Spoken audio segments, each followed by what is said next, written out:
আসসালামু আলাইকুম দর্শক বন্ধুরা, পিএস রান্নাঘরের নতুন একটা রেসিপিতে আপনাদের সবাইকে আবারও স্বাগত জানাই।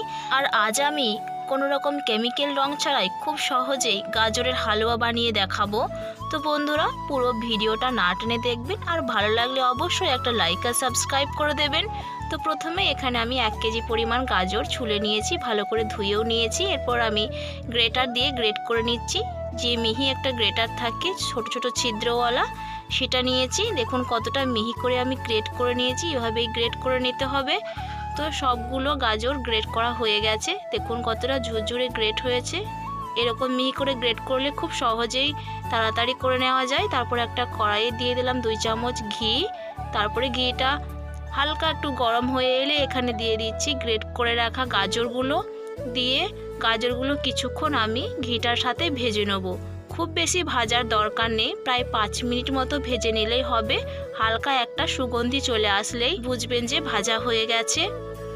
খুব বেশি ভেজে নিলে কিন্তু গাজরগুলো তেতো হয়ে যেতে পারে। তো প্রায় 5 মিনিট মতো ভেজে নেওয়ার পরে এখানে দিয়ে দিচ্ছি স্বাদ মতো চিনি।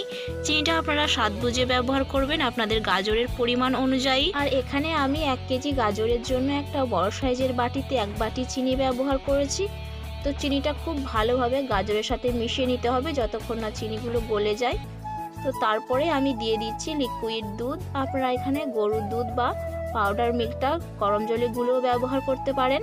তো দুধটা দেওয়ার পরে এটাকেও আমি আবারও খুব ভালো করে মিশিয়ে নেব গাজরটার সাথে। খুব ভালো করে নাড়াচাড়া করে মিশিয়ে নেওয়ার পরে গাজরগুলো এভাবে আমি একটু মসৃণ করে বসিয়ে দেবো। তারপর একটা ঢাকনা দিয়ে ঢেকে এটাকে আমি 7 থেকে 8 মিনিটের জন্য ভাপে রেখে দেব। আর মাঝে মাঝে ঢাকনা খুলে এটাকে নেড়ে নেব যাতে তলায় না লেগে যায়। আর লেগে গেলে কিন্তু একদমই খেতে ভালো লাগবে না। তো একটু নেড়ে নিচ্ছি, দিয়ে আবারও ঢেকে দিচ্ছি। তো এইভাবে প্রায় 7 থেকে 8 মিনিট পরে দেখতেই পাচ্ছেন একদম গাজরগুলো ঝরঝরে হয়ে গেছে। তো এরকম ঝরঝরে হয়ে যাওয়ার পরে এখানে দিচ্ছি গুঁড়ো দুধ। এই দুধটা দিলে কিন্তু খুবই ভালো লাগে খেতে। আপনারা এখানে মাও ব্যবহার করতে পারেন, তবে এরকমভাবে দুধটা দিলে একটু ডলা ডলা থাকে, দিয়ে মুখে পরে খাওয়ার সময় খুবই ভালো লাগে খেতে। তো আপনারা চাইলে গুঁড়ো দুধের পরিবর্তে দুধটা গাঢ় করে গুলিয়ে নিয়ে ব্যবহার করতে পারেন। তারপর শেষে একটু বাদাম কুচি দিয়ে দিলাম।